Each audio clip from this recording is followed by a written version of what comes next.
আজকে প্রধানমন্ত্রী তথ্য উপদেষ্টা ডাক্তার জাহিদুর রহমান আলোচিত চরিত্র সেই ইন্ডিয়ার কাণ্ডর মধ্যে দিয়ে তিনি একটা প্রেস কনফারেন্সে বলেছেন যে আওয়ামী লীগকে আর বিএনপি পুনর্বাসন করবে না, নাম্বার ওয়ান। নাম্বার টু, তিনি বলেছেন শেখ হাসিনার ভাষণ প্রচারে বাংলাদেশের সংবাদ মাধ্যমগুলো আদালতের নিষেধাজ্ঞা মানছে না, তার ভাষণ প্রচার, তার বক্তব্য প্রচার না করার জন্য। এবং ওভারঅল তিনি বলছেন যে স্থানীয় নির্বাচনে আওয়ামী লীগ বা বিএনপি, জামাত, এনসিপি এই পরিচয়ে কেউ থাকছে না, এবং আওয়ামী লীগের কার্যক্রম আদালতে, আইসিটিতে, এই ইন্টারন্যাশনাল ক্রাইম ট্রাইব্যুনালে সেইখানে যখন রায় হবে সেই অনুযায়ী যদি তারা মানবতা বিরোধী অপরাধী হয় তাহলে সেখানে নিষিদ্ধ হলে পরে দেখা যাবে কি। এই বিষয়ে আপনার কি মনে হয় যে কোন দিকে যাচ্ছে? আওয়ামী লীগকে কি সরকার কোন দিক থেকে ভয় পাচ্ছে, বা শেখ হাসিনা ফিরে আসার ঘোষণাকে কোনোভাবে খুব সিরিয়াসলি নিয়েছে? আর নাহলে হঠাৎ করে শেখ হাসিনার ভাষণ নিয়ে কথাবার্তা, শেখ হাসিনা বক্তব্য প্রচার নিয়ে কথাবার্তা, আমি একটু ওভারঅল বুঝতে চাই শেখ ফরিদ ভাই আপনার কাছে। আপনি বললেন, আপনি এখানে উত্তরও দিয়ে দিয়েছেন যে প্রশ্নবোধক আপনি রেখেছেন, কোনো সন্দেহ নাই। একজন এডিটর হিসেবে তো প্রশ্নই রাখবেন, এটাই স্বাভাবিক। এখানে একটা দাঁড়ি দিতে হবে আর কি অক্ষরটা তুলে দিতে হবে। আওয়ামী লীগকে ভয় পাচ্ছে সরকার, কোনো সন্দেহ নেই। ভয় পাচ্ছে বলেই তো আমরা দেখলাম, ভয় পাচ্ছে বলেই আমরা দেখলাম যে তাদের যে তাদের প্রভুরা বলে দিয়েছে, শেখ হাসিনা, জননেত্রী শেখ হাসিনা যেদিন ঘোষণা দিলেন তারপরেই দেখলাম তাদের প্রভু রাষ্ট্র বলল, প্রভু রাষ্ট্রের প্রতিনিধিরা বলল যে শেখ হাসিনা আর বাংলাদেশে ক্ষমতায় আসতে পারবে না, তার পরিবারও আসতে পারবে না। আরে বাবা, আপনি কে এই কথা বলার? এটা ডিসিশন নেবে বাংলাদেশের জনগণ। আমি বাংলাদেশে প্রবেশ করতে পারবো কিনা, আপনি আতিক রহমান পূর্ণিয়া ইলেকশন করতে পারবেন কিনা, সৈয়দ মামুন মাহবুব সাহেব নির্বাচন করবে কিনা, করতে পারবে কিনা, দেশে আসতে পারবে কিনা, এটা তো ডিসিশন নেবে বাংলাদেশের জনগণ। কারো কিছু বলার নাই। কালকে যদি বাংলাদেশের জনগণ মনে করে সৈয়দ মামুন, আতিক রহমান, শেখ ফরিদ বাংলাদেশের রাজনীতিতে ছিল, আছে এবং ছিল না, থাকবে, আপনি ঠেকাইতে পারবেন না। তাহলে আমাদের তিনজনের, এটা আমাদের নাগরিক অধিকার। আমি বাংলাদেশের রাজনীতি আসবো, ইভেন আমার জনগণ আমাকে চাচ্ছে না, কিন্তু আমি রাজনীতি করব, এটা আমার সাংবিধানিক অধিকার। এই বক্তব্য আপনার আমাদের প্রতিপক্ষ রাজনীতিবিদরা বলতে পারে, বাংলাদেশের যে কোনো নাগরিক এটা বলতে পারে। আমার সমালোচনা, আমার যেমন জামাত তো কোনোদিনই চাইবে না বাংলাদেশে আমি রাজনীতি করি, প্রশ্নই আসে না। কারণ আমি তো যদি কোনোদিন আমি ইলেকশন করি, আমি তো প্রকাশ্যে ঘোষণা দিব স্বাধীনতা বিরোধীদের ভোট আমার দরকার নেই, আমি চাইবই না তাদের কাছে, যাবও না তার কাছে, প্রশ্নই আসে না। আমার স্বাধীনতা বিরোধীদের ভোট নিয়ে আমাকে এমপি হইতে হবে, ওই রাজনীতি আমি কোনোদিন করবো না, সম্ভবত সেই জন্য কোনোদিন রাজনীতি করতে পারবো, বা আমাকে রাজনীতি কেউ নিবে না, বা আমি যাব না। আমি প্রকাশ্য বলবো, আমার অবস্থান সুস্পষ্ট। এটা আমার যেমন বলার অধিকার আছে, তেমনি জামাতিদেরও অধিকার আছে বলার যে শেখ ফরিদকে আমরা চাই না, এই লোককে আমরা ইলেকশন করে বলতে পারে, সে বাংলাদেশের নাগরিক। কিন্তু অন্য দেশের নাগরিক কিভাবে বলে আমি এটা বুঝে উঠতে পারি না। তাও শুধু নাগরিক হলে, তিনি যদি ইন্টেলেক্ট হতেন, মানে তিনি যদি বুদ্ধিজীবী হতেন, তিনি একজন লেখক হতেন বা একজন ক্রিটিক হতেন, পৃথিবীর যে কোনো দেশের ক্রিটিক। আমি ভারতের নরেন্দ্র মোদীজিকে নিয়ে আমি সমালোচনা করতে পারি, অমিত শাহকে নিয়ে সমালোচনা করতে পারি, আমি রাহুল গান্ধীকে নিয়ে সমালোচনা করতে পারি, ইন্দিরা গান্ধীর নাতনি প্রিয়াঙ্কা গান্ধীকে নিয়ে সমালোচনা করতে পারি ক্রিটিক হিসেবে। আমি শুভেন্দু অধিকারী সমালোচনা করতে পারি, হুমায়ুন কবিরের আলোচনা করতে পারি ক্রিটিক হিসেবে, বিং এ ক্রিটিক। কিন্তু বাংলাদেশি হিসেবে আমার এই অধিকার নাই, সে রাজনীতি করবে কি করবে না এটা আমি বলতে পারবো না। আমি তার শত সমালোচনা করতে পারি, আমি সমালোচনা করতে পারি নরেন্দ্র মোদী ভালো পক্ষে বলতে বা মন্দ, আমি বলতে পারি রাহুল গান্ধী ভালো বা মন্দ, আমি বলতে পারি ডোনাল্ড ট্রাম্প ভালো বা মন্দ, কিন্তু আমি এটা বলতে পারবো না তিনি রাজনীতি করবেন কি করবেন না। এই রাইটস তো আমার ভাই নাই, ক্রিটিক হিসেবেও নাই, লেখক হিসেবে, বুদ্ধিজীবী হিসেবেও নাই, আর বাংলাদেশি নাগরিক হিসেবে তো নাই। তাহলে একজন রাষ্ট্রের দায়িত্বে থেকে তিনি কিভাবে এই কথা বলেন? তার মানে যে তার গোলামেরাই এখন ক্ষমতায়। নিঃসন্দেহে শেখ হাসিনার এই বক্তব্য, জননেত্রী শেখ হাসিনার এই বক্তব্য যে আমি ডিসেম্বরে, তিনি এতদিন কিন্তু বলতেন আমি আসবো, তোমরা তৈরি থেকো, আমি আসতেছি, ভয় পেও না, এগুলো বলতেন। এখন তিনি সরাসরি একটা মাস বলে দিয়েছেন যে আমি ডিসেম্বরে আসতেছি। তো এটা যে কতটুকু প্রভাব পড়েছে, অস্বস্তিতে পাচ্ছে না সরকার, ভয় পাচ্ছে, এটা তো পরিষ্কার যে তার প্রভুরা ভয় পেয়ে গেছে, তাই এই বিবৃতি দিয়েছে। বরং এই বিবৃতি দিয়ে তুষের আগুনে ফু দিয়েছে। আমাদের সোজা জামালপুরের ভাষায় বলি, তুষের আগুনে ফু দিতে নাই, আগুন ছড়ে যায়। বরং সেই বিদেশি ব্যক্তিগুলো, তাও দায়িত্বপ্রাপ্ত ব্যক্তিগুলো যখন এই কথা বলেছে, এটা তুষের আগুনে ফু দিয়েছে, তুষের আগুনে হাওয়া দিয়েছে, তুষের আগুনে বাতাস দিয়েছে, এটা ছড়ে যাবে আরো, এটা চিঙ্গারি হয়ে যাবে, এটা স্ফুলিঙ্গ হয়ে যাবে, দাবানলের মতো পরিণত হবে এই ভিডিওতে। আর আপনি যার কথা বললেন ওই নেশৌরি বা গাঁজাখোর বলা হয়েছে, তাকে নেশাখোর বলা হয়েছে, এখানে আমি আলোচনা করতে আগ্রহী। সে তো বিএনপি করে না। এই যে যে কি নাম হ্যাঁ জাহেদ, আমি তাকে মান্না ভাইয়ের পেতি বাড়া ছিল, সেই পেতি বাড়া থেকে মোটামুটি এখন তারেক রহমানের পাড়াতে পরিণত হয়েছে এই পদ পেয়ে। সে কোনোদিন বিএনপি করেছে? আপনি তাকে, এই যে আপনি মামুন ভাই, আপনি দেখেছেন কোনোদিন তাকে কোনো মিছিলে দেখেছেন? বাংলাদেশের রাজনীতিতে তার বা বিএনপিতে তো তার কোনো এক পয়সা অবদান নাই। এই লোকটা কার কথায়, কার নির্দেশে বা কার সুপারিশে মন্ত্রী প্রতিমন্ত্রী বানানো, প্রতিমন্ত্রী মর্যাদার উপদেষ্টা বানানো হয়েছে, তার তথ্য কোন লোক? একেবারে একটা ফাত্রা লোক। আচ্ছা, এই দেশে 50% মানুষ শেখ হাসিনাকে সমর্থন করে আমাদের হিসেবে, তাদের হিসেবে 30-35% সমর্থন করে। সেই দলের নেত্রীর কথা বাংলাদেশে প্রকাশ পাবে কি পাবে না, বাংলাদেশের আইনে কাজ হবে। আচ্ছা, আমাকে ঠেকাইতে পারবেন আপনি? আমাকে ঠেকাইতে পারবেন? আমি তো নৈশী একজন মানুষ। মামুন ভাই বাংলাদেশের এই প্রথম সারির নেতা না, তার কথা আপনি ঠেকাইতে পারবেন?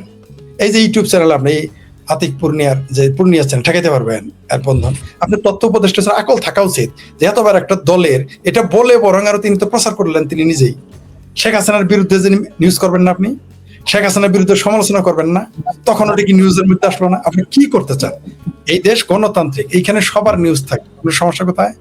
আপনি দলটাকে নিষিদ্ধ করেছেন, দলটাকে ছাত্রলীগকে নিষিদ্ধ করেছেন, ইলেকশন আসতে দেন না, এমন কেউ বলেছেন কোন ফরম্যাটে আওয়ামী লীগ ক্ষমতা নির্বাচন করতে দিবেন না। হাইরে গণতন্ত্রে ঠিকাদার হয়ে গেছে, তাই না? এ বিএনপির সে তো কেউ না, বরং এই কথা বলে বিএনপির 12টা বাজাইতেছে। সে বিএনপির 12টা বাজাইতেছে, এই দায়ভার বিএনপি কে নিতে, সে তো পালায় চলে যাবে যদি তার কপাল ভালো থাকে। যদি মান্না ভাইয়ের পেতি ভাড়া, তারেক রহমানের পাড়া জাহেদ, আমি দুঃখিত এই শব্দগুলো উচ্চারণ করার জন্য, কারণ যারা আমার স্বাধীনতা, আমার সার্বভৌমত্ব, মুক্তিযুদ্ধ, জয় বাংলা স্লোগান, পতাকা, বঙ্গবন্ধুকে নিয়ে বিকৃত কথা বলে, তাদের বিরুদ্ধে আমার এই কথা বলার আমার রাইটস, এটা আমার অধিকার আছে মনে করি। তারা এটা না করলে আমিও করতাম না। যাই হোক, এই পেতি পাড়া বা পাড়া, এই যে এর কথাতে কি যায় আসে? এর কথাতে শেখ হাসিনার আগমন ঠেকবে নাকি শেখ হাসিনার প্রত্যাগমন ঠেকবে? না শেখ হাসিনার রাজনীতি ঠেকবে, না বাংলাদেশ আওয়ামী লীগ ঠেকবে? আর এর কথায় পুনর্বাসন হবে যে বিএনপি আর পুনর্বাসন করবেন না। বিএনপিকে কে বলছে পুনর্বাসন করতে? আরে বিএনপিকে তো বিএনপির বাংলাদেশ জন্ম না হলে তো বিএনপির জন্ম হইতো না। বিএনপি পুনর্বাসিত হয়েছে, বিএনপি সৃষ্টি হয়েছে ক্যান্টনমেন্ট থেকে। আওয়ামী লীগ জনগণের দল। আমি বলেছি তো, বাংলাদেশ আওয়ামী লীগ হচ্ছে সেই দৈত্য যে জনগণের তৈরি দৈত্য, যাকে কোনো বোতলে আপনি বন্দি করতে পারবেন না। ভাই জাহিদ পাড়া যদি মনে করে, যারা দেখলে মানুষ মনে করে যে একটা নেশাখোর, একটা এয়ারপোর্টে তারা তো চিনে না যে এই লোকটাকে, তারা বলছে নেশাখোর, সেই লোকের কথাই দেশে মার। সে তো বিএনপির কেউ না। বিএনপি তাকে পুনর্বাসন করবে কি করবে? বিএনপির দয়ায় গিয়ে আওয়ামী লীগ চলবে নাকি? বা কোন দল, কোন রাজনৈতিক দলের দয়ায় চলে? জনগণের সাথে জনগণের সম্পর্ক রাজনৈতিক দলের। জনগণ যদি চায়, আপনি কে ঠেকাবেন? আপনি পুনর্বাসন করে তার, আর এই পেতি পাড়া, মান্না ভাইয়ের পেতি পাড়ার তো কোনো দরকারই নেই, প্রয়োজন। 5টা ভোট আছে তার, 5টা ভোট পাবে তার এলাকায়। এই লোক যদি নির্বাচন করে, তার এলাকায় আমার সাথে যদি সে নির্বাচন করে, আমি কুত্তা মার্কা নিয়ে হারাইলি, এই জায়েদ পাড়া জামানত থাকবে, কুত্তা মার্কা নিয়ে হারাইলি জামানত থাকবে না। এই লোক লম্বা লম্বা কথা বলে, বাংলাদেশ আওয়ামী লীগ বিএনপির তো এই চলে না।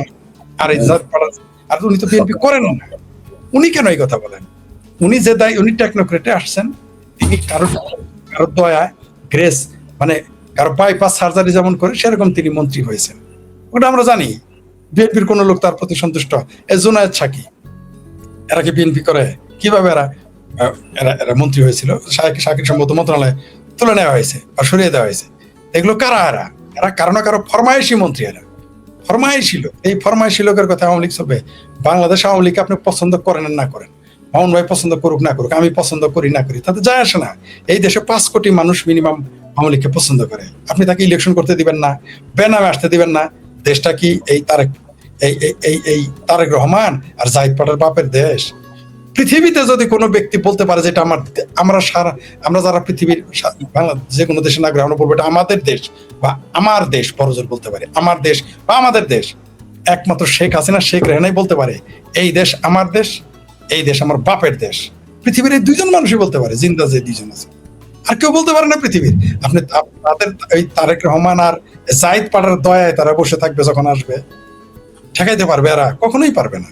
প্রশ্ন এই সমস্ত এর কথা কান দেওয়ার কোনো কারণ নাই। আর আপনি যেটা বললেন যে ভয় পাচ্ছে কিনা, অবশ্যই ভয় পাচ্ছে। তার জন্য তার প্রভু রাষ্ট্রের যারা দায়িত্বপ্রাপ্ত তারা বিবৃতি দেওয়া শুরু করেছে যে শেখ পরিবার, শেখ হাসিনা পরিবার, শেখ হাসিনা আর বাংলাদেশ ঢুকতে পারবে। তুমি কে বে? আমার বাড়িতে আমি ঢুকবো, তুমি কে? 7 সমুদ্র 13 নদীর পাড়ি থেকে আমি শেখ ফরিদ বাংলাদেশে ঢুকতে পারলে শেখ হাসিনা ঢুকতে পারবে না? ঢুকবে, অবশ্যই ঢুকবে। কে তাকে ঠেকাবে? এটা তার সাংবিধানিক অধিকার। আপনি এতদিন না বলছেন যে শেখ হাসিনাকে হেলিকপ্টারে নিয়ে আসো, আবার ফিরে শেখ হাসিনাকে ফেরত দাও, শেখ হাসিনাকে ধরবে, আদালতে নিবে, ফাঁসি দিবে, ইত্যাদি ইত্যাদি। আবার আরেক ফাত্রা এক মহিলা আছে, আমি সরি মহিলাদের বিরুদ্ধে কথা বলি, এক ফাত্রা মহিলা সংসদে দাঁড়িয়ে বলে শেখ হাসিনাকে ইলেকট্রিক শক দিতে হবে। কমন সেন্স থাকে, কোনো মানুষের সেন্স থাকলে এই কথা বলে সংসদে দাঁড়িয়ে তাকে ইলেকট্রিক শক দিতে হবে? পৃথিবীর কোন আদালতের আইনে আছে ইলেকট্রিক শক দেওয়া? মানে কত নির্মম, কত বর্বর হলে এরা এরা আবার বলে গণতন্ত্রের দাবিদার। বিএনপি তো কোনোদিনই গণতান্ত্রিক দল ছিল না, চেষ্টা করেছিল, তারা পারে নাই। তবে তারা যদি গণতান্ত্রিক দল হতো, বাংলাদেশের জন্য, গণতন্ত্রের জন্য, আমাদের জন্য, বাংলাদেশের জন্য ভালো হতো, কিন্তু হয়ে ওঠেনি। তার জন্য এই কথা বলতে পারে সংসদে দাঁড়িয়ে একজন মহিলা, যে তাও একজন মহিলা হয়ে বলে তাকে ইলেকট্রিক শক। আমার মনে হয় তিনি আরো কিছু বলতে চেয়েছিলেন, সেই শব্দগুলো আমি উচ্চারণ নিজেও করলাম না। তার মনে আরো কিছু ন্যাক্কারজনক পাশবিকতা তার মনে ছিল, যেগুলো তিনি সংসদে বলতে পারেন নাই। আমরা ওগুলো বুঝি। তবে এই ইলেকট্রিক শক যেন তার গায়ে না লাগে, তাকে কেউ না দেয়, এই ব্যাপারে তাকে সতর্ক। এত বড় দুঃসাহস তার। ইভেন ওনাকেও যদি এই কথা বলে কেউ, আমি তো সেটা সমর্থন করতে পারি না। কোনো সভ্য লোক সংসদে দাঁড়িয়ে এই কথা বলতে পারে? একজন মানুষ নিন্দা জানায় আরো হাততালি দিয়েছে। এই জামাতি সরকার, এই বিএনপির সরকার, মুস্তাফা সরকার হাততালি দিয়েছে, স্পিকার সেটা এক্সপান্স করে নাই। কি বেহায়া নির্লজ্জ হলে স্পিকার হলে এই কাজ করে? একজন সাংসদ এই কথা বলা, সেটা আবার লিখিত আকারে থাকে, এক্সপান্স করে না। মিনিমাম আকল থাকা তো দরকার। তো শেখ হাসিনাকে কেউ পারবে না ঠেকাইতে। বাংলাদেশের জন্য আচ্ছা, শেখ হাসিনাকে আসতে দিলেন না, ধরে নিলাম, আমি কমরেড মঈনুদ্দিন খান বাদলের ভাষায় বলতে চাই, ধরে নিলাম শেখ হাসিনাকে আসতে দিলেন না, আওয়ামী লীগের লোক আসবে না ক্ষমতা, আমি ঠেকাইতে পারবেন?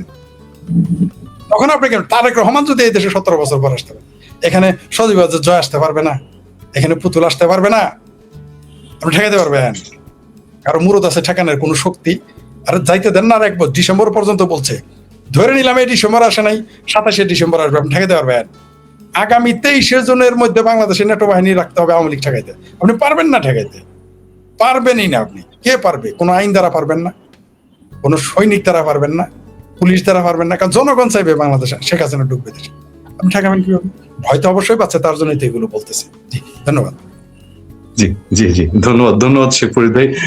মামুন ভাই, আবারও আপনার কাছে একটা ভিন্ন ইস্যুতে, আমরা গত কয়েকদিন ধরে 23 জুন আওয়ামী লীগের যে প্রতিষ্ঠা বার্ষিকী ছিল সেই দিন এবং এর পরবর্তীতে শেখ হাসিনার দেশে ফেরার ঘোষণা যে ডিসেম্বরের মধ্যে ফিরবেন, এর পরিপ্রেক্ষিতে আপনি দর্শকদের কিছু কমেন্ট নিশ্চয়ই দেখেছেন। তারা কমেন্ট করছেন তুরাগ নদীতে একটা ঘটনা ঘটেছে, তুরাগ নদী ঘিরে। একদিকে সরকার পক্ষ থেকে পুলিশ খুব স্ট্রংলি বলছে যে এটা প্রোপাগান্ডা, যারা ছড়াচ্ছে প্রোপাগান্ডা তাদেরকে ধরা হবে। কিন্তু বাংলাদেশের মেইন স্ট্রিম মিডিয়া প্রত্যেকটাতে নিউজ হয়েছে যে ওখানে 3 জনের মিনিমাম মৃতদেহ ভেসে উঠেছে। এই 3 জনের মধ্যে 2 জনের পরিচয় পাওয়া গেছে, 2 জনের রাজনৈতিক পরিচয় নিশ্চিত হওয়া গেছে, এবং এই 2 জনের পরিচয় রাজনৈতিক নিশ্চিত হওয়ার মধ্যে দিয়ে ঘটনার ভিন্নতা সামনে চলে আসছে। আমি একটু এই বিষয়টা আপনার কাছ থেকে মনোভাব জানতে চাই, তুরাগ ঘটনাটা আপনি কিভাবে দেখছেন? জি, তুরাগের আগে আমি বলি, আপনি যেটা ডাক্তার জাহেদ যে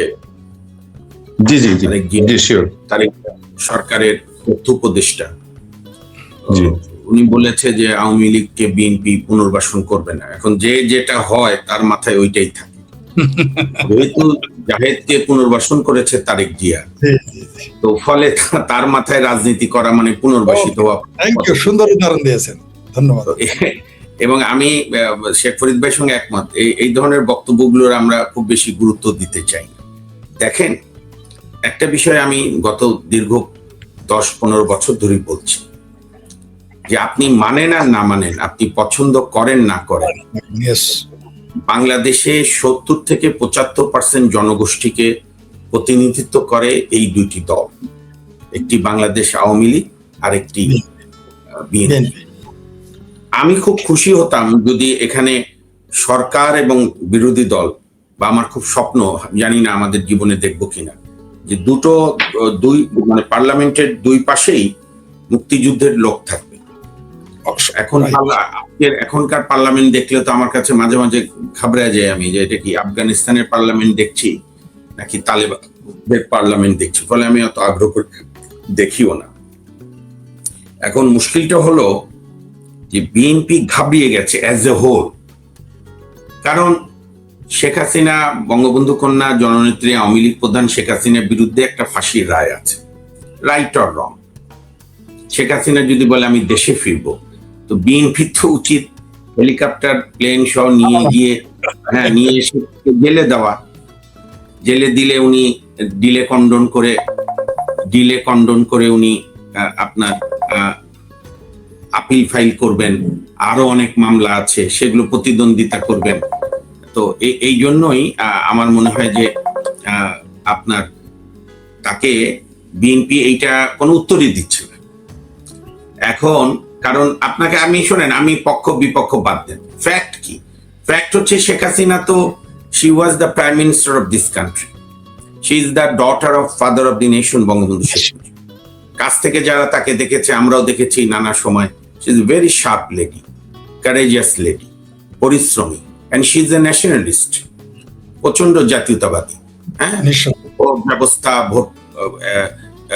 ভোটাধিকার, বিএনপি ছাড়া দেশ চালানোর চেষ্টা যে উনি এফোর্ট নিয়েছে, নিশ্চয়ই উনি একজন শিক্ষিত মানুষ হিসেবে নিজে এখনই দলের মধ্যে না বলুক, নিজে উপলব্ধি করে যে 18 নির্বাচনটা রাতের নির্বাচন করার দরকার ছিল না। কারণ 18 নির্বাচন যে রাতের নির্বাচন হয়েছে, উনি ভাইয়ের মনে আছে কিনা, উনি কিন্তু 24 নির্বাচনে আওয়ামী লীগের ডামি পদে মনোনয়ন দিয়েই কিন্তু বলেছিল যে গতবারের মতো রাতের কলঙ্ক আমি নেব না, এই জন্য তোমরা নিজেরা প্রতিদ্বন্দ্বিতা করো যাতে ভোটটা প্রতিদ্বন্দ্বিতাপূর্ণ হয়। এগুলো তো দরকার ছিল না, কারণ 91 থেকে 96, 96 থেকে 2001, 2006, 1 থেকে 2006, মাঝখানে 2 বছর গ্যাপ দিয়ে, সেটাও বিএনপির তত্ত্বাবধায়ক সরকারকে পলিউট করার জন্য ওই 2 বছর ফখরুদ্দিনের গভর্নমেন্ট ছিল। অনেকে এটা ভুলে যায়, আমি এটা আগেও বলেছি যে একতরফা নির্বাচন যেরকম 14 সালে হয়েছিল, 2007-এর 22 জানুয়ারি তদানীন্তন যে বিএনপি রাষ্ট্রপতি বা বাংলাদেশের রাষ্ট্রপতিও ছিলেন বিএনপি পন্থী ইয়াজউদ্দিন সাহেবও একটা নির্বাচনের আবার নিজেই প্রধান উপদেষ্টা হয়ে গিয়েছিল। ওনারাও কিন্তু একটা নির্বাচনের তারিখ দিয়েছিল 22 জানুয়ারি, এবং সেটা আওয়ামী লীগ এরশাদকে যখন অযোগ্য ঘোষণা করলো, মহাজোট হিসাবে আওয়ামী লীগের প্রধান শেখ হাসিনা জানুয়ারি 4 কি 5 তারিখে 2007-এ সমস্ত 300 প্রার্থী তুলে নিল, এবং অনেক জায়গায় বিনা প্রতিদ্বন্দ্বিতায় নির্বাচনও হয়ে গিয়েছিল। বা অনেকে ভেবেছিল 22 জানুয়ারি নির্বাচন হবে, একতরফা বিএনপি জিতবে। তো যাই হোক, তারপরে তো 1/11 হলো, নানা ঘটনা।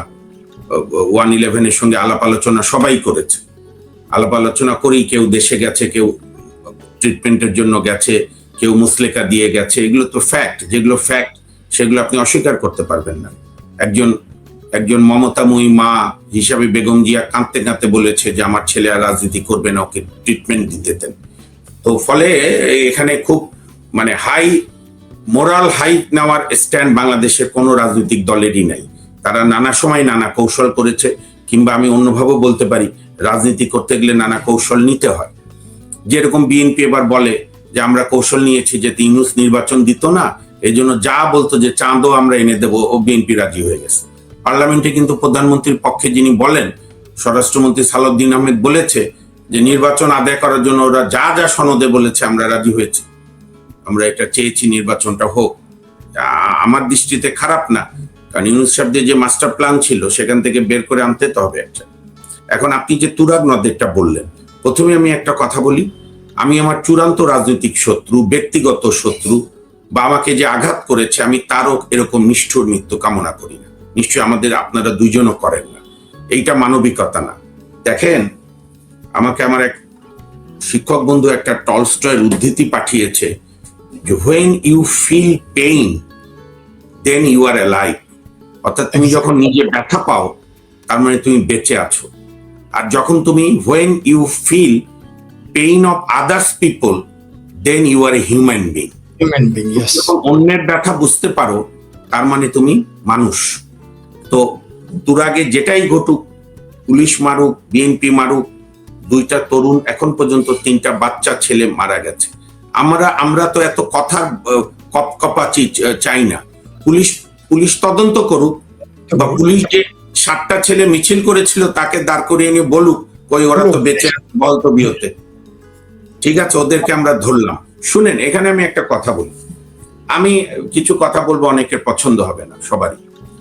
আপনি যতক্ষণ আওয়ামী লীগকে নিষিদ্ধ রেখেছেন, সন্ত্রাস দমন আইন কার্যকর আছে, আওয়ামী লীগ মিছিল করলে পুলিশ গ্রেপ্তার করতে পারে। বিচারে প্রমাণ হলে 2 বছর জেল হবে না, 3 মাস হবে না, 5 বছর, ভিন্ন কথা। কিন্তু আওয়ামী লীগ মিছিল করলে আপনি মারতে পারবেন না। জাতীয়তাবাদী ছাত্র দল, জাতীয়বাদী যুব দল পুলিশ না, বা স্বেচ্ছাসেবক দল পুলিশ না। এবং এই কথা আজকে আমি নতুন বলছি না। আমার যদি গত 10 বছরের টকশো গুলো দেখেন, আমি আওয়ামী লীগ আমলে বলেছি, যখন দেখেছি আওয়ামী লীগরা রাস্তায় দাঁড়ায়, আওয়ামী লীগের কর্মীরা বিএনপি বা যে কোনো লোকের মোবাইল চেক করতো, তখনই আমি বলছি যে পাকিস্তান আমলে আমিও প্রতিবাদ করেছি। পাকিস্তান আমলে লুঙ্গি খুলে পাকিস্তানিরা চেক করেছে যে হিন্দু না মুসলিম। আর এখন আওয়ামী লীগের মতো ঐতিহ্যবাহী দল মোবাইল দেখবে। শোনেন, আপনি রাজনৈতিক আদর্শকে, এই যে ফরিদ ভাই বলে না, দেখেন আমরা অনুচ্ছেদ 38-72 দিয়ে, আমি এখনো এটার পক্ষে। আমি মনে করি কোন দেশেই ধর্মভিত্তিক রাজনীতি হওয়া উচিত না, ধর্মকে ব্যবসা করে। কিন্তু আমরা তো এই কথা বলেও তো জামাতকে আটকাতে পারলাম না, আমাদের নানা ব্যর্থতার জন্য। আর যেখানে আওয়ামী লীগ একটা বড় শক্তিশালী দল, আমি ধরেন সরকার বা আমাদের শেখ ফরিদ ভাইয়ের মাঝখানে থাকলাম। সরকার বলে যে 10-15%, ফরিদ ভাই বলছে 50%, আমি দুইটার মাঝখানে থাকলাম। ধরেন 35%, 40%, এবার তো ভোটেই দেখা গেছে। সেই 40% জনগোষ্ঠীকে আপনি কি বঙ্গোপসাগর এত বড় যখন ভাসিয়ে দেবেন আপনি? আর যেখানে অলরেডি শেখ হাসিনার মতো এত অভিজ্ঞ নেতৃত্ব, এত উন্নয়ন কাজ করেছে, এত অবকাঠামো, এত মানুষকে সুযোগ দিয়েছে, তারপরও প্রধান দল বিএনপিকে বাদ দিয়ে সরকার চালানো যায়নি, রাইট অর রং? সেখানে এটা পারবে? আমি তো এখনো মনে করি বিএনপির এই জামাতের খপ্পর থেকে মুক্ত হয়ে তাদের উচিত আওয়ামী লীগের রাজনৈতিক ভাবে মোকাবেলা করা। এবং পুনিয়া সাহেব, আপনি যেটা প্রায় বলেন না যে আওয়ামী লীগ রাজনীতিতে অংশগ্রহণ করলে বিএনপি তো ঘাবড়ানোর কিছু নাই।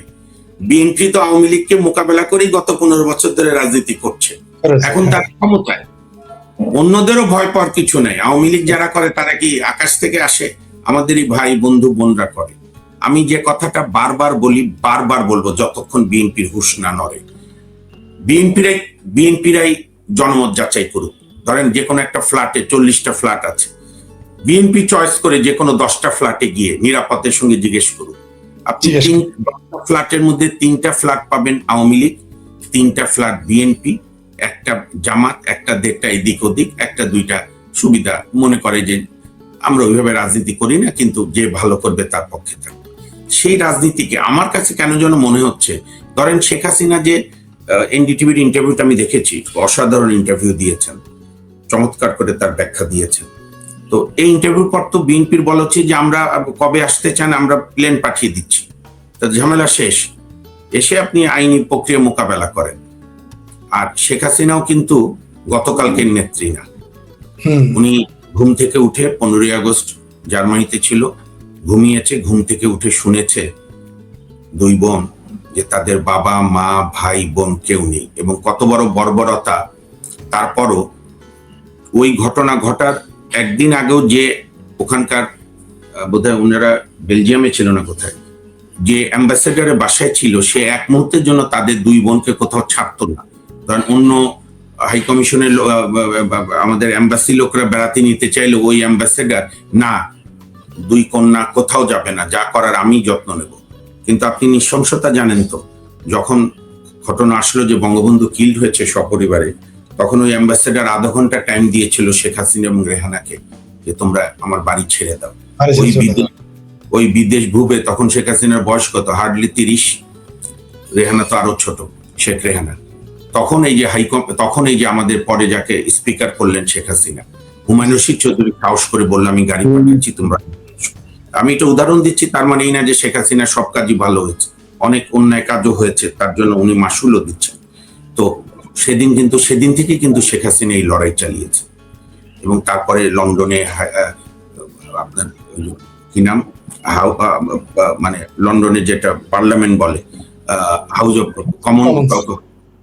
অফ কমন্সে এমপিদের সঙ্গে যোগাযোগ করা, তারপরে দেশে ফেরা, তার লড়াই এরশাদের বিরুদ্ধে, এই সেই। তো সুতরাং এখানে আরেকটা হাস্যকর কথা বলেছে ডাক্তার জাহেদ, যে শেখ হাসিনার নিউজ কে দেয়, আমি তো কোনো নিউজকে দেখতে দেখি না। বাংলাদেশের কোন নিউজ শেখ হাসিনা নিউজ দেয়? এখন জাহেদদের মুশকিল হলো, জাহেদ আওয়ামী লীগ আমলে কোনোদিন একটা ইটের টুকরো খায়নি। সে প্রত্যেকদিন ঘুম থেকে উঠে কি না কি করতো, আমি ওইভাবে চিন্তাম না। ওই দেখতাম একটা মাইকের মতো একটা নিয়ে পর্দা পর্দা কথা বলতো। বলো, সেটাও তো আওয়ামী লীগ আমলে তুমি দেশে থেকেই করেছো। আমি প্রশ্ন করতে চাই ডাক্তার জাহেদকে, আপনি যে এতগুলো কথা বলতেন শেখ হাসিনাকে বাংলাদেশে থেকে, কারণ বাইরে থেকে যারা করে তাদের কথা বাদ দেন, আপনি তো এই দেশে থেকেই করেছেন। আপনি তো এক মুহূর্তের জন্য গ্রেপ্তার হননি, আপনি এক মুহূর্তের জন্য পালিয়ে বেড়াননি। বিএনপি নির্যাতিত হয়েছে অনেক, ডাক্তার জাহেদরা তো হয়নি, সেম এজ ডাক্তার আসিফ নজরুল, সবই ডাক্তার। আসিফ নজরুল ঢাকা ইউনিভার্সিটিতে তাকে কেউ একটা ধাক্কাও দেয়নি যে আপনি আর কালকে থেকে ইউনিভার্সিটিতে আসবেন না, কিচ্ছু দেয়নি। এই যে আমরা অতিরঞ্জিত করি, কিন্তু তার মানে এই না যে বিএনপি নির্যাতিত হয়নি, অনেক হয়েছে, যেটা আওয়ামী লীগের ভুল। আওয়ামী লীগ রাজনৈতিকভাবে বিএনপিকে মোকাবেলা চাইতে পুলিশ দিয়ে মোকাবেলা করার যে ভুল তারা করেছে তার মাসুল দিচ্ছে। এখন বিএনপি যদি এই 2 বছর আগের ঘটনা থেকে শিক্ষা না নেয়, তাহলে আমি শেখ ফরিদ ভাই, আতিক ভাই আমরা কি করতে পারি? কিছুই করার নাই, ইতিহাস থেকে ধরেন বিএনপি কি বোকা? তারেক রহমান নিজের মেরুদণ্ড ভেঙে গেছে, সেদিন বলে হচ্ছে যে আমার এক্সরে করলে একটা হাড়ও বাঁকা। তো উনি যদি এই উপলব্ধি না নেয়, উনি যদি মনে করে রাজনীতিতে আওয়ামী লীগ বাদে বাংলাদেশ চালানো যাবে, যেটা আওয়ামী লীগ মনে করেছিল বিএনপি কে কোণঠাসা রেখে আমি দেশ চালাবো, কারণ আওয়ামী লীগ বিএনপির প্রশ্ন না, আর তাদের প্রতি আমাদের কোনো ভালোবাসাও না। বাংলাদেশের মানুষ তো এই 2 দলকে পছন্দ করে, বাংলাদেশের মানুষ এই 2 দলকে ঘিরেই তাদের রাজনীতি করে, কোনোটাই কম কোনোটাই বেশি। অন্যান্য সাধারণ মানুষরাও মাঝে মাঝে বিকল্প যে খোঁজেনি তা না। এখন আমি ফরিদ ভাই অনুমতি দিলে ফরিদ ভাইয়ের ভাষা ধার করি। ফরিদ ভাইয়ের ভাবির ছেলেদের অনেকে মনে করেছিল এরা বোধহয় একটা ইয়াং তুর্কি হবে, দেখা গেল না, এরা হচ্ছে জামাতের বাইকোডাক, এরা হচ্ছে জামাত ছদ্মবেশী। তখন তো মানুষ মুখ ফিরিয়ে নিল। তো এইটা বুঝবে তারা যখন ঠিক মতো রাজনীতি নামবে, মানুষের কাছে যাক। তো আপনি যেটা বলেছেন, তুরাগের ঘটনা খুব নৃশংস, এবং এরকম ঘটনা করে কেউ পার পাবে না। এটা আমাদের দেশের এত নৃশংস রাজনীতি যদি আমরা করতে থাকি, কিংবা আমি এটা দেখিও নি, ফরিদ ভাই যেটা বললেন যে জনগণের কোটি কোটি টাকায় খরচ করা পার্লামেন্টে দাঁড়িয়ে জনগণের সমস্যা বলা বাদ দিয়ে যদি এই আলাপ ওঠে। হ্যাঁ বলেছেন একজন মহিলা। আমি আপনার কথায় আপনার উপর পুরো আস্থা আছে আমার। তো এটা যদি এখন পার্লামেন্ট হয় যে ইলেকট্রিক শক দেওয়ার, তাদেরকে তো আমরা ইলেকট্রিক মিস্ত্রি হিসেবে পাঠাইনি পার্লামেন্টে, যেটা দায়িত্ব দেশের মানুষের ভালো করা।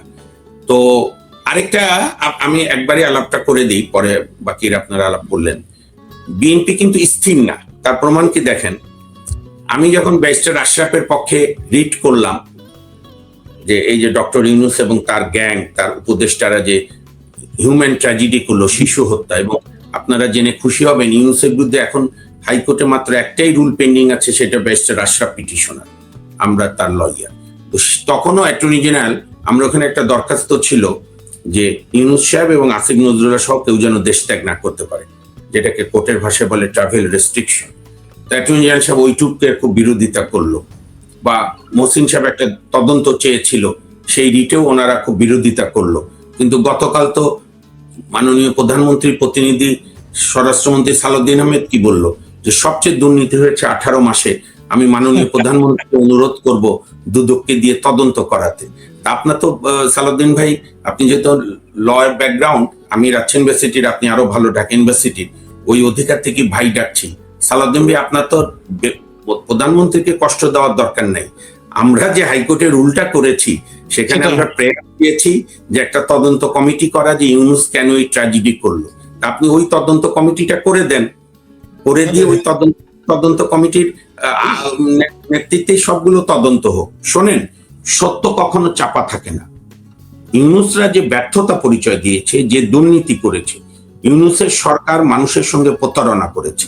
ইউনূসকে অনেকেই বুঝুক না বুঝুক, দূর এত বছর বয়স, মিষ্টি মিষ্টি কথা বলে, ধরেন শেখ ফরিদ ভাই, আতিক রহমান পূর্ণিয়া, মামুন যদি তার ব্যাকগ্রাউন্ড না জানে, তো ফরিদ ভাই বলেন তার 5 মিনিট কথা শুনে যে কেউ মুগ্ধ হয়ে যাবে না? মুক্ত হয়ে যাবে যেগুলো। কথা বলে দারিদ্রকে আমরা জাদুঘরে পাঠিয়ে দেব, আমার কিচ্ছু নাই, সব ট্রাস্ট করে লুট করছে। তো অ্যাকচুয়ালি ইউনূস সরকার একটা মাস্টার প্ল্যান নিয়েছিল বাংলাদেশকে মৌলবাদী রাষ্ট্রে পরিণত করবে, এবং তারা বিএনপির সঙ্গে খেলতে চেয়েছিল, কিন্তু বিএনপির এখানে রাজনৈতিক প্রজ্ঞার পরিচয় দিয়েছে। আর মুক্তিযুদ্ধের পক্ষের আওয়ামী লীগ সহ যারা মুক্তিযোদ্ধারা, তারা মনে প্রাণে জায়নামাজে, মন্দিরে, মসজিদে, গির্জায়, প্যাগোডায় দোয়া করেছে, যেভাবেই হোক নির্বাচন হোক। মানে ওই যে আপনার নুরুল কবির কিন্তু একটা সাহসী কথা বলেছিল ভোটের আগে না পরে, যে রুমাল, যেরকম মানুষ গন্ধ হলো একটা ঘরে যায় না,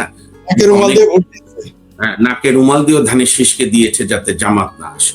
কারণ জামাতের নৃশংসতা, আমি কালকে এক জায়গায় বলছিলাম যে ঢাকা বিশ্ববিদ্যালয়ে আমার এই ছেলে মেয়েরা জামাতের নৃশংসতা, মুক্তিযুদ্ধ তো রাজশাহী বিশ্ববিদ্যালয়ে আমি দেখেছি 92, 93, 94 জামাতের নৃশংসতা। কি ভয়ঙ্কর!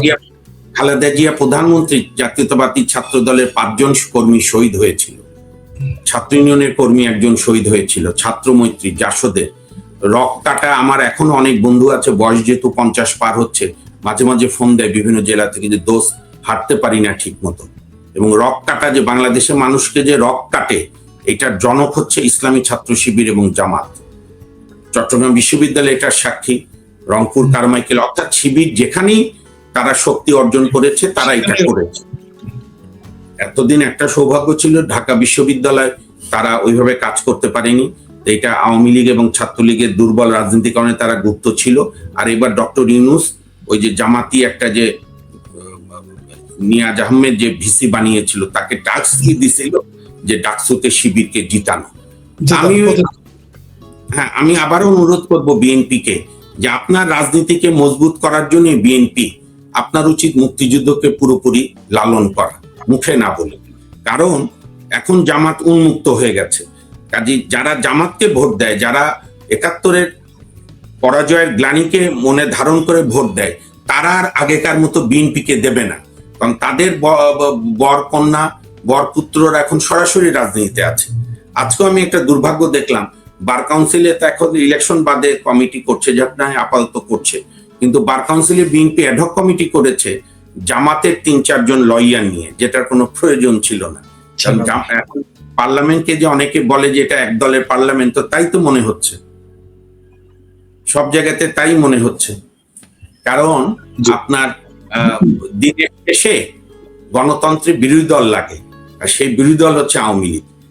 যেরকম আওয়ামী লীগ বিরোধী দল মানুষ বিএনপি কে করতো, জাতীয় পার্টিকে দিয়ে হয়নি, এবারও জামাত এনসিপি কে দিয়ে হবে না।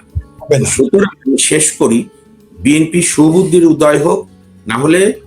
আর আরেকটা আমি একদম এটা বলি শেষ করছি, আওয়ামী লীগ এত অভিজ্ঞ রাজনৈতিক সংগঠন এবং জনতার আন্দোলন এমন, আওয়ামী লীগের কারো কাছ থেকে কোনো পরামর্শ নিতে হবে না।